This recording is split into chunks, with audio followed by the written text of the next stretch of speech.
لڑکیاں لڑکوں کے مقابلے میں زیادہ جلدی محبت میں پڑ جاتی ہیں۔ لڑکیاں لڑکوں کے مقابلے میں رشتے میں جذباتی تعلق اور بات چیت کو زیادہ اہمیت دیتی ہیں۔ لڑکیاں تعلقات میں زیادہ حساس اور ہمدرد ہوتی ہیں۔ لڑکیاں اکثر اہم تاریخوں کو یاد رکھتی ہیں، جیسے پہلی ملاقات، اپنی شادی کی تاریخ یا سالگرہ وغیرہ۔ لڑکیاں تعلقات کے مسائل پر بات کرنے اور اپنے ساتھیوں کے ساتھ حل تلاش کرنے کے لیے زیادہ ایکسائٹڈ ہوتی ہیں۔ لڑکیاں اکثر رشتوں میں جذبات کے ساتھ اظہار کرتی ہیں۔ تحقیق سے ثابت ہوا ہے کہ خواتین جسمانی طور پر پرکشش یا دولت مند مردوں کی بجائے مہربان اور ہمدرد مردوں کی طرف زیادہ راغب ہوتی ہیں۔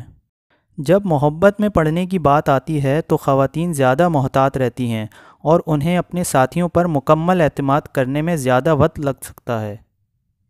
لڑکیاں اکثر ایسے رشتے میں رہنے کو ترجیح دیتی ہیں جو اعتماد، احترام اور بات چیت پر مبنی ہو۔ لڑکیاں اکثر اپنے جذبات کے بارے میں زیادہ اظہار خیال کرتی ہیں، جس کی وجہ سے وہ اپنے پارٹنرز کے ساتھ محبت اور پیار کا اظہار زیادہ کھل کر کرتی ہیں۔ اگر آپ ہماری باتوں سے ایگری کرتے ہیں تو کمنٹ میں ضرور بتائیں اور میرے چینل کو سبسکرائب کریں۔